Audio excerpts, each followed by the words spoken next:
السلام علیکم ورحمۃ اللہ وبرکاتہ۔ بسم اللہ الرحمن الرحیم۔ نبی کریم صلی اللہ علیہ وسلم کے سیرت کے حوالے سے آج ہم تیسرا مرحلہ مکہ کے باہر اسلام کی دعوت۔ اللہ کے رسول صلی اللہ علیہ وسلم طائف میں شوال سن 10 نبوی مئی کا انت یا جون 619 عیسوی کا شروع میں نبی صلی اللہ علیہ وسلم طائف تشریف لے گئے۔ یہ مکے سے 130 کلومیٹر سے زیادہ دور ہے۔ آپ نے یہ دوری آتے جاتے پیدل طے فرمائے تھے۔ آپ کے ساتھ آپ کے آزاد کیے ہوئے داس حضرت زید بن حارثہ تھے۔ راستے میں جس قبیلے سے گزر ہوتا اسے اسلام کی دعوت دیتے، لیکن کسی نے بھی یہ دعوت قبول نہیں کی۔ جب طائف پہنچے تو قبیلہ ثقیف کی 3 سرداروں کے پاس تشریف لے گئے، جو آپس میں بھائی تھے اور جن کے نام یہ تھے: عبدیہ، لیل، مسعود اور حبیب۔ ان تینوں کے پتا کا نام عمرو بن عمیر ثقفی تھا۔ آپ نے ان کے پاس بیٹھنے کے بعد انہیں اللہ کی اطاعت اور اسلام کی مدد کی دعوت دی۔ جواب میں ایک نے کہا، وہ کعبے کا پردہ پھاڑے اگر اللہ نے تمہیں رسول بنایا ہو۔ دوسرے نے کہا، کیا اللہ کو تمہارے علاوہ اور کوئی نہ ملا؟ تیسرے نے کہا، میں تم سے ہرگز بات نہ کروں گا۔ اگر تم واقعی پیغمبر ہو تو تمہاری بات رد کرنا میرے لیے بہت ہی خطرناک ہے، اور اگر تم نے اللہ پر جھوٹ گڑھ رکھا ہے تو پھر مجھے تم سے بات کرنی ہی نہیں چاہیے۔ یہ جواب سن کر آپ وہاں سے اٹھ کھڑے ہوئے اور صرف اتنا کہا، تم لوگوں نے جو کچھ کیا بہرحال اسے چھپائے رکھنا۔ رسول اللہ صلی اللہ علیہ وسلم طائف میں 10 دن ٹھہرے رہے۔ اس بیچ آپ ان کے ایک ایک سردار کے پاس تشریف لے گئے اور ہر ایک سے بات کی، لیکن سب کا ایک ہی جواب تھا کہ تم ہمارے شہر سے نکل جاؤ۔ بلکہ انہوں نے اپنے گنڈوں کو ابھار دیا۔ چنانچہ جب آپ نے واپسی کا ارادہ کیا تو یہ گنڈے گالیاں دیتے، تالیاں پیٹتے اور شور مچاتے آپ کے پیچھے لگ گئے، اور دیکھتے دیکھتے اتنی بھیڑ جمع ہو گئی کہ آپ کے راستے کے دونوں اور لائن لگ گئی۔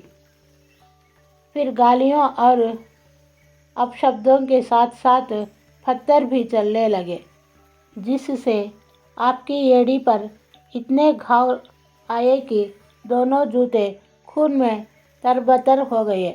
ادھر حضرت زید بن حارثہ رضی اللہ عنہ ڈھال بن کر پتھروں کو روک رہے تھے، جس سے ان کے سر میں کئی جگہ چوٹ آئی۔ بدماشوں نے یہ سلسلہ برابر جاری رکھا، یہاں تک کہ آپ کو ربیعہ کے بیٹوں عتبہ اور شیبہ کے ایک باغ میں پناہ لینے پر مجبور کر دیا۔ یہ باغ طائف سے 3 میل کی دوری پر استھت تھا۔ جب آپ نے یہاں پناہ لی تو بھیڑ واپس چلی گئی اور آپ ایک دیوار سے ٹیک لگا کر انگور کی بیل کے سائے میں بیٹھ گئے۔ کچھ اطمینان ہوا تو دعا فرمائی۔ جو اس دعا کے ایک ایک واقعے سے اندازہ کیا جا سکتا ہے کہ طائف میں اس دشٹتا کو بھوگنے کے بعد اور کسی ایک بھی ویکتی کے ایمان نہ لانے کی وجہ سے آپ کا دل کتنا ٹوٹا ہوگا اور آپ کا من دکھ اور افسوس کی بھاوناؤں سے کتنا بھر گیا ہوگا۔ آپ نے فرمایا، اے اللہ، میں تجھی سے اپنی کمزوری، بے بسی اور لوگوں کے نزدیک اپنی بے قدری کا شکوہ کرتا ہوں۔ اے رحم کرنے والوں میں سب سے بڑے رحم کرنے والے، تو کمزوروں کا رب ہے اور تو ہی میرا بھی رب ہے۔ تو مجھے کس کے حوالے کر رہا ہے؟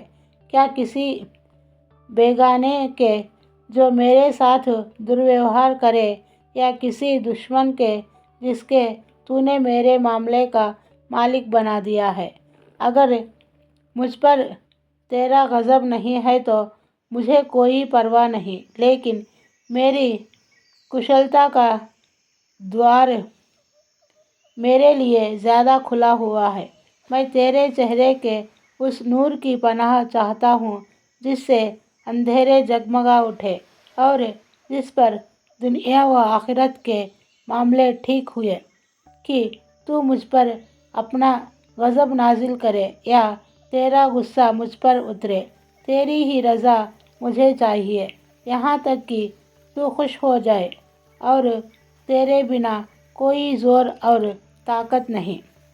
ادھر آپ کو ربیہ کے بیٹوں نے اس حالت میں دیکھا تو ان کی رشتہ داری کی بھاونا نے جوش مارا، اور انہوں نے اپنے ایک عیسائی داس کو جس کا نام اداس تھا بلا کر کہا کہ اس انگور سے ایک گچھا لو اور اس ویکتی کو دے آؤ۔ جب اس نے انگور آپ کو دیا تو آپ نے بسم اللہ کہہ کر ہاتھ بڑھایا اور کھانا شروع کیا۔ اداس نے کہا، یہ واقعہ تو اس خطے کے لوگ نہیں بولتے۔ رسول اللہ صلی اللہ علیہ وسلم نے فرمایا، تم کہاں کے رہنے والے ہو اور تمہارا دین کیا ہے؟ اس نے کہا، میں عیسائی ہوں اور نینوا کا رہنے والا ہوں۔ اللہ کے رسول صلی اللہ علیہ وسلم نے فرمایا، اچھا، تم بھلے ویکتی یونس بن متی کی بستی کے رہنے والے ہو۔ اس نے کہا، آپ یونس بن متی کو کیسے جانتے ہیں؟ رسول اللہ صلی اللہ علیہ وسلم نے فرمایا، وہ میرے بھائی تھے، وہ نبی تھے اور میں بھی نبی ہوں۔ یہ سن کر اداس نبی صلی اللہ علیہ وسلم پر جھک پڑا اور آپ کے سر اور ہاتھ پاؤں کو بوسہ دیا۔ یہ دیکھ کر ربیہ کے دونوں بیٹوں نے آپس میں کہا، لو، اب اس ویکتی نے ہمارے داس کو بگاڑ دیا۔ اس کے بعد جب اداس واپس آیا تو دونوں نے اس سے کہا، اجی، یہ کیا معاملہ تھا؟ اس نے کہا، میرے مالک، دھرتی پر اس ویکتی سے بہتر اور کوئی نہیں۔ اس نے مجھے ایک ایسی بات بتائی ہے جسے نبی کے سوا کوئی نہیں جانتا۔ ان دونوں نے کہا، دیکھو اداس، کہیں یہ ویکتی تمہیں دین سے پھیر نہ دے، کیونکہ تمہارا دین اس کے دین سے بہتر ہے۔ تھوڑا ٹہل کر رسول اللہ صلی اللہ علیہ وسلم باغ سے نکلے تو مکہ کے راستے پر چل پڑے۔ دکھ و پیڑا سے طبیعت نڈھال اور دل ٹکڑے ٹکڑے تھا۔ قرن منازل پہنچے تو اللہ کے حکم سے حضرت جبریل علیہ السلام تشریف لائے۔ ان کے ساتھ پہاڑوں کا فرشتہ تھا۔ وہ آپ سے یہ نویدن کرنے آیا تھا کہ آپ حکم دیں تو وہ مکہ والوں کو دو پہاڑوں کے بیچ پیس ڈالوں۔ اس گھٹنا کو سوستار صحیح بخاری میں حضرت عائشہ رضی اللہ عنہا سے روایت کیا گیا ہے۔ ان کا بیان ہے کہ انہوں نے ایک دن اللہ کے رسول صلی اللہ علیہ وسلم سے معلوم کیا کہ یہ آپ پر کوئی دن ایسا بھی آیا ہے جو احد کے دن سے زیادہ سنگین رہا ہو۔ آپ نے فرمایا، ہاں، تمہاری قوم سے مجھے جن جن مصیبتوں کا سامنا کرنا پڑا، ان میں سب سے سنگین مصیبت وہ تھی جس میں گھاٹی کے دن دوچار ہوا، جب میں نے اپنے آپ کو عبدیہ لیل بن عبد کلال کے لڑکے پر پیش کیا۔